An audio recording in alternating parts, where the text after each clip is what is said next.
Bonjour, je suis Julien, votre professeur de français. Dans cette unité 8, je vais vous parler du passé composé, vous expliquer pourquoi on l'utilise et comment il se construit. Alors, le passé composé, comme son nom l'indique, est un temps composé. Il est utilisé pour exprimer une action achevée au moment où l'on parle ou encore une action terminée dans le passé. Comment le passé composé se construit-il? Le passé composé est construit ainsi. Tout d'abord, une auxiliaire. Deux auxiliaires possibles. Ou l'auxiliaire être ou l'auxiliaire avoir, conjugué au présent, et le verbe principal sous la forme du participe passé. Comme nous l'avons dit, nous avons le choix entre deux auxiliaires, être ou avoir. Alors, comment choisir l'auxiliaire correct? L'auxiliaire avoir s'utilise toujours avec les verbes, sauf deux exceptions. Les verbes pronominaux est la première exception.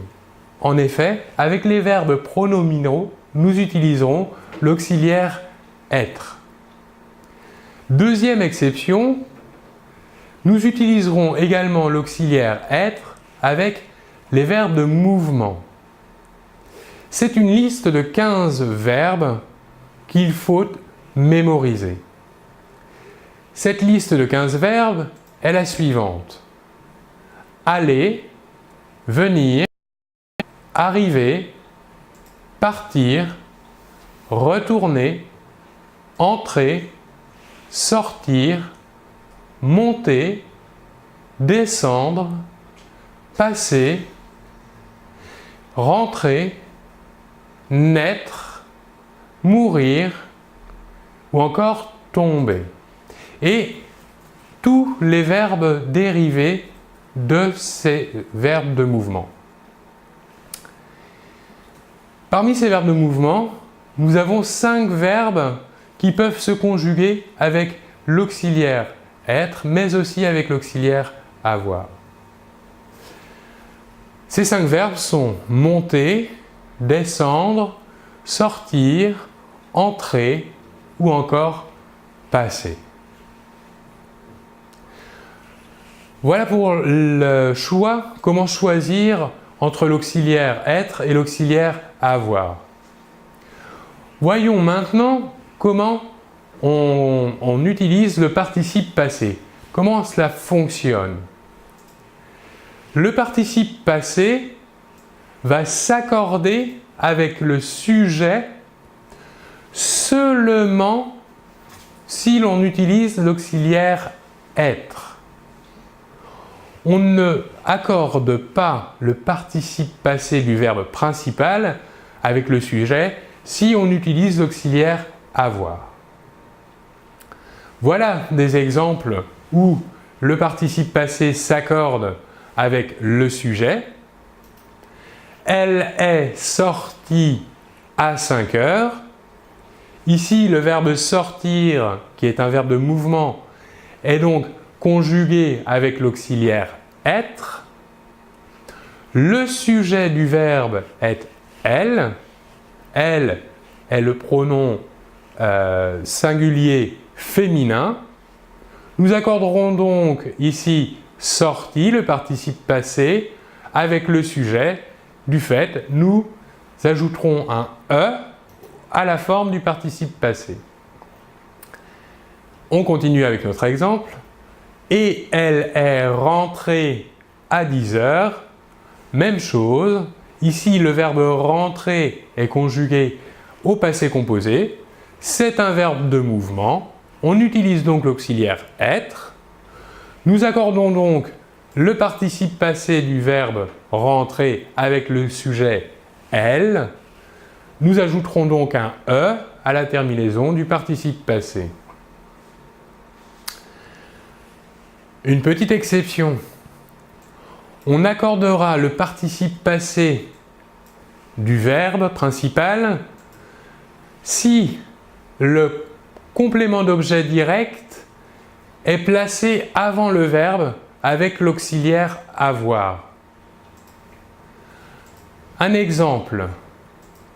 Les fleurs, je les ai achetées hier. Acheter ici est bien conjugué au passé composé. Ce n'est ni un verbe pronominal ni un verbe de mouvement.